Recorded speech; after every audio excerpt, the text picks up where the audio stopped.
Nous sommes le 27 janvier 2020, chers téléspectateurs, mesdames et messieurs, bonjour et bienvenue sur cette plateforme de la télévision Renaissance. C'est le journal en langue française dont voici les principaux titres. Évariste Ndayishimiye, secrétaire général du parti CNDD-FDD, depuis ce dimanche, candidat de ce parti au présidentiel de 2020. Dans son discours, il a promis qu'il emboîtera le pas au président Pierre Nkurunziza. Dans ce journal, vous allez suivre qui est cet homme politique. Dans ce journal, vous aurez aussi le mini-magazine au cœur de la société qui nous parle aujourd'hui des inondations remarquées dans ces derniers jours en mairie de Bujumbura. Voici pour le sommaire et à tout de suite. Bienvenue encore une fois dans ce journal, comme je venais de vous le dire, Évariste Ndayishimiye, depuis ce dimanche candidat du parti CNDD-FDD au présidentiel de 2020. L'actuel secrétaire général du parti a été élu candidat lors du congrès de ce parti tenu au chef-lieu de la province de Gitega. Dans le discours qu'il a prononcé aux militants du parti CNDD-FDD, il a assuré le bon déroulement des élections et a affirmé qu'il va continuer le programme de son prédécesseur, Pierre Nkurunziza. Suivez. Imbere y'Imana mushobora vyose n'imbere yanyu ndi n'iteka ryo kubamenyesha ko Devant Dieu, le Tout-Puissant, et devant vous, j'ai l'honneur de vous annoncer que je suis d'accord et fier d'élire moi comme le candidat du parti CNDD-FDD aux élections présidentielles du mois d'août en 2020. C'est vrai et je peux le répéter. Depuis que le Burundi connaît le nom du Burundi, c'est la première fois que le président de la République demande à sa volonté que son parti d'origine cherche son successeur, celui qui va le remplacer au pouvoir. Quand vous lisez bien la Constitution du 7 juin en 2018 n'empêche pas Pierre Nkurunziza de se faire élire, de continuer à diriger le pays, mais il a dit lui seul qu'il est temps que quelqu'un d'autre peut le remplacer. Il tient ses promesses. Il mérite l'applaudissement et l'honneur. Vous tous qui sont ici cet après-midi, vous avez vu que c'est moi qui vais être le candidat du parti CNDD-FDD aux élections présidentielles. Je suis tranquille et je promets aux Burundais et amis du Burundi qu'une bénédiction donnée par Dieu ne peut pas être enlevée par les hommes. Et quand tu es protégé par le plus fort, tu n'as pas de soucis. Donc, ceux qui ont parvenu à venir ici, il faut remercier le bon Dieu du Burundi. Il faut tenir compte que notre parti, c'est le premier parti qui choisit le candidat aux élections présidentielles alors que le président de la République en exercice est ici étant heureux. Nous allons continuer à travailler pour le bien des citoyens. Le travail pour le développement du pays, mais aussi le développement de la population.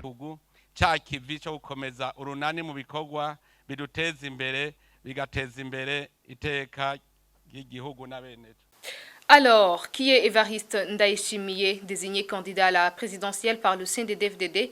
Le point avec Bertrand Ngendakuriyo. Né dans la province de Gitega, au centre du pays, en 1968, il est inscrit à la faculté de droit en 1995 à l'université du Burundi. Évariste Ndayishimiye, tout comme Pierre Nkurunziza, rejoignent les rangs de la rébellion après les assassinats contre les étudiants de l'ethnie Hutu à l'université du Burundi. Évariste Ndayishimiye deviendra 8 ans plus tard l'un des principaux chefs militaires de l'ex-rébellion Hutu du CNDD-FDD à la signature de l'accord global de cessez-le-feu avec le gouvernement en 2003. À 52 ans, le général Évariste Ndayishimiye est l'un des piliers du système CNDD-FDD au pouvoir depuis 2005. Tour à tour, ministre de l'Intérieur et de la Sécurité publique, chef de cabinet militaire puis civil du chef de l'État avant de finir comme secrétaire général du parti CNDD-FDD. Depuis août 2016, alors responsable du CNDD-FDD, son parti n'a pas cessé de remonter contre le Rwanda et contester plusieurs rapports onusiens, lesquels alertaient sur de possibles crimes contre l'humanité. Dans plusieurs rencontres du parti CNDD-FDD, Évariste Ndayishimiye n'a pas cessé de s'en prendre à ceux qu'il appelait ennemis de la nation, et parmi ceux-là, les Nations Unies. Ibi abo bahinga b'ishirahamwe oni bagize ntibatera ubwoba kuko hari ivyateye ubwoba kurusha ivyo. N'ayez pas peur de ce qu'avaient fait les experts de l'ONU. Il y en a ceux qui nous ont fait peur plus que cela dans la crise d'autrefois. À cette période, c'était le gouvernement qui massacrait sa population. Mais l'ONU n'a jamais réagi pour dire que ce gouvernement était à la mission de l'ONU. Bref, l'ONU est un gouvernement qui tue. Sinon, l'ONU devrait soutenir le CNDD-FDD. Est-ce que nous serons vraiment emprisonnés?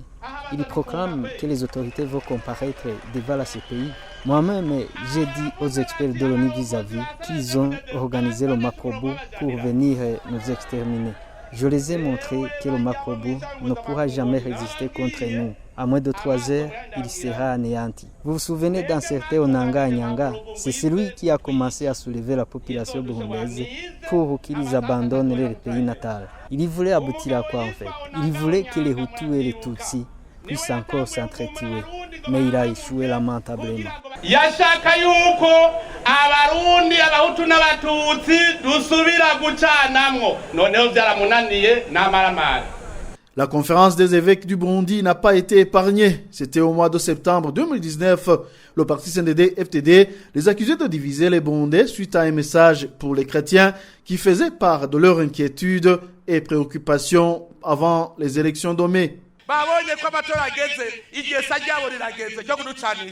Comme les élections approchent, c'est le moment de venir nous diviser. Au sein du CNDD-FDD, plus de 80% sont catholiques. Mais pourquoi ils ne parlent pas que ce sont les Imbonerakure catholiques qui tuent les gens? Oui, qu'ils disent que les Imbonerakure catholiques déciment la population. En d'autres termes, que c'est l'église catholique qui tue. Le parti CNDD-FDD a mis Dieu en avant. Au sein de notre parti, nous sommes saints, nous sommes dans la dignité. À l'église, ils nous disent, vous les CNDD-FDD, vous êtes malhonnêtes.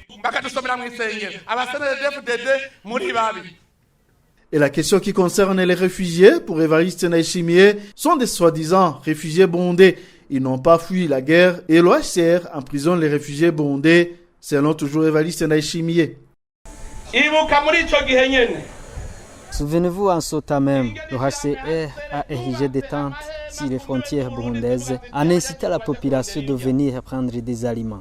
Ceux qui allaient les prendre, on les obligeait à dire qu'ils sont chassés et menacés par les Imbonerakure. Comme aujourd'hui, les uns commencent à voir qu'ils ont été trompés. Voilà, le HCR refuse qu'ils rentrent parce que sa mission n'est pas encore réussie. Cela montre réellement qu'il n'existe pas de réfugiés burundais. Plutôt, ceux qui ont été trompés pour être utilisés à massacrer les frères burundais.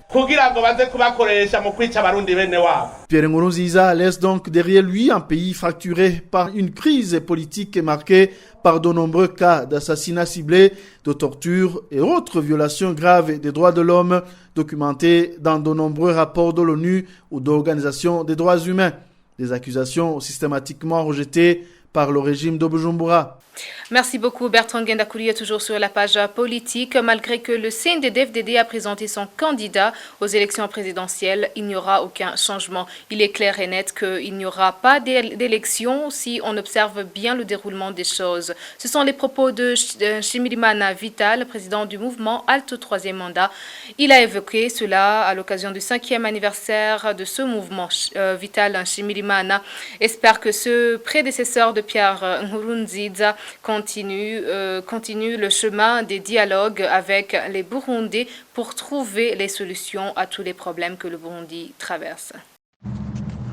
Comme chaque année, en date du 26 janvier, nous commémorons l'anniversaire du lancement du mouvement citoyen Halte 3e mandat, un mouvement qui a été lancé en 2015 pour protester contre la violation de la Constitution et de l'accord d'Arusha pour appel à la réconciliation par une seule personne qui cherchait à se maintenir au pouvoir.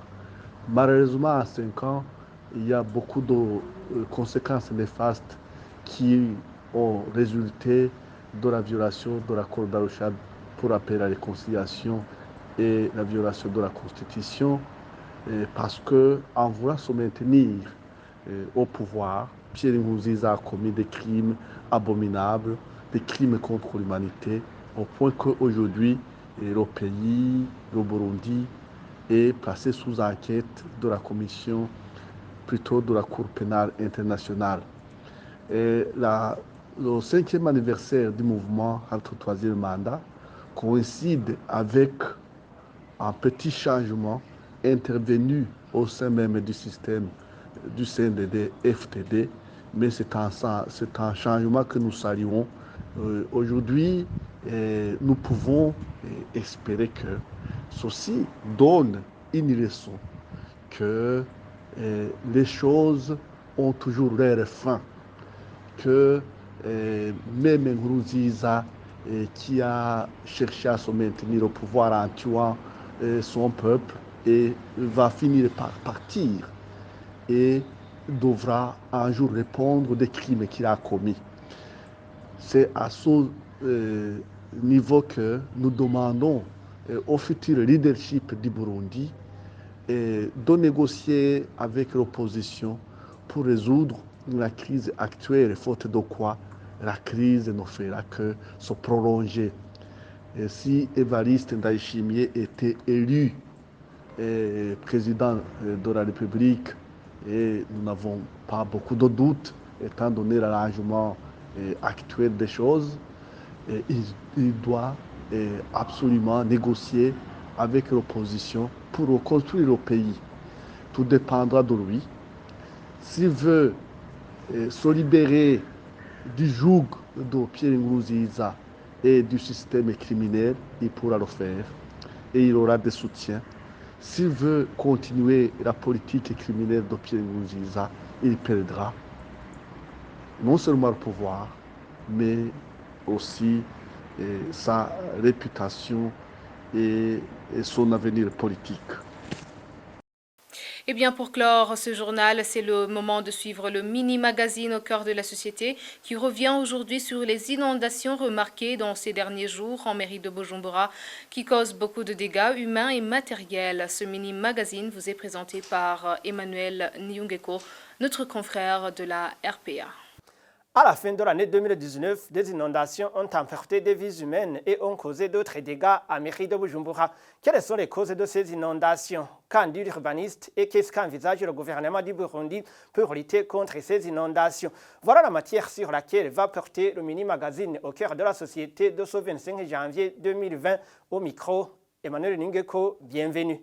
Au nord de la ville de Bujumbura, au mois de décembre, des fortes pluies qui se sont abattues sur certains quartiers du nord de Bujumbura ont causé des dégâts humains et matériels. Notre confrère Thierry Bigrindavi de la télévision Renaissance revient sur les pertes enregistrées. Les quartiers du nord de la ville de Bujumbura ont été les plus touchés par les pluies torrentielles qui se sont abattues sur la capitale économique du Burundi la nuit de samedi à dimanche le 22 décembre de l'année dernière. La rivière Tchari qui traverse les quartiers d'Ouinherekwa et Nyabagere a débordé. Les eaux se sont déversées dans les ménages en emportant tout à leur passage. La plupart des maisons dans ces quartiers étaient construites par des briques adobe et elles n'ont pas pu résister. Une dizaine de personnes est morte, une cinquantaine a été blessée et plusieurs centaines sont devenues des sans-abri. Les habitants de Buterere et Charama aussi n'ont pas été épargnés par ces pluies torrentielles de ces derniers temps. L'un des rescapés raconte le calvaire qu'ils ont vécu. La pluie était très violente. Il y avait même de gros pierres dans les eaux de ruissellement qui venaient de ces montagnes environnantes. Nos maisons ont été emportées. Des personnes aussi sont mortes. Les cadavres sont partout. On peut trouver le corps d'une personne à une distance d'1 kilomètre de son domicile. Il y a certaines familles qui souffrent aujourd'hui. Nous avons déjà qui ont eu des jambes ou bras cassés et d'autres qui ont été broyés par les pierres qui venaient dans les ruissellements.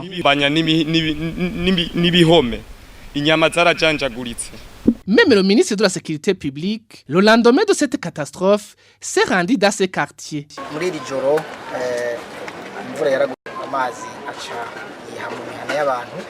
La nuit dernière, la pluie était très abondante. Certains ménages ont été inondés, certaines maisons ont été détruites. Il y a eu même des personnes qui sont mortes. Nous avons déjà compté 12 personnes mortes, dont des enfants et des vieillards. Il y a aussi une trentaine qui a été blessée, qui est en train de recevoir des soins dans les différents hôpitaux. Et nous espérons que leur vie sera sauvée. La pluie a été abondante cette année, comme d'ailleurs les météorologues l'ont prévu. Certaines canalisations ont été débordées.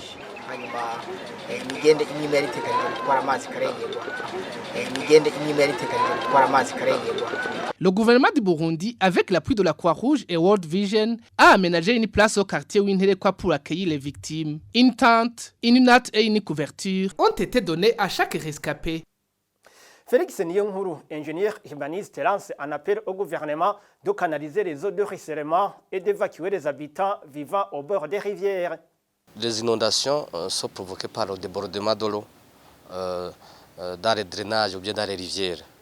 L'essentiel, c'est de canaliser l'eau, construire des drainages, des fossés capables de transporter ces eaux. Aussi, il faut agrandir les rivières qui ont été débordées. Et il faut construire aussi la canalisation. Même les rivières, on peut canaliser ces rivières de Bujumbura, on peut construire, c'est normal. Il suffit de dévier l'eau et puis construire et puis orienter l'eau vers la canalisation que vous avez faite. Les gens qui habitent près des rivières sont des gens qui ont peu de moyens. Je pense qu'ils construisent ça aucune norme. Il faut évacuer ces gens. Il faut protéger ces gens-là. Justement, sur cet appel d'un urbaniste, le gouvernement prévoit quelques réalisations. Gide Nijimbere, il est le secrétaire permanent au sein du ministère des Travaux publics. Les collines Sipamba, notre ville, ont connu une détérioration au niveau de la végétation. Donc, toute l'eau qui devait être infiltrée subissent le système de ruissellement et ça se déverse dans la ville de Bujumbura. Maintenant, actuellement, le ministère est en train de voir à travers les nouvelles structures de l'Obura, voir comment planifier une étude globale d'assainissement de la ville de Bujumbura. C'est sur cette étude où on pourra prendre des directives et pouvoir collecter nos fonds et nos moyens pour pouvoir assainir la ville en général à Bujumbura. Les pluies torrentielles observées ces derniers jours au Burundi sont également signalées dans la sous-région. Le Rwanda, pays voisin, procède déjà depuis le mois de décembre 2019 à l'évacuation de la population qui habite dans les marais et au bord des rivières. C'est ici que prend fin le mini-magazine au cœur de la société d'aujourd'hui qui était centré sur les inondations qui ont emporté des vies humaines à mairie de Bujumbura. C'est sur ce mini-magazine que nous mettons fin à ce journal. Merci de nous avoir suivis. À la prochaine édition.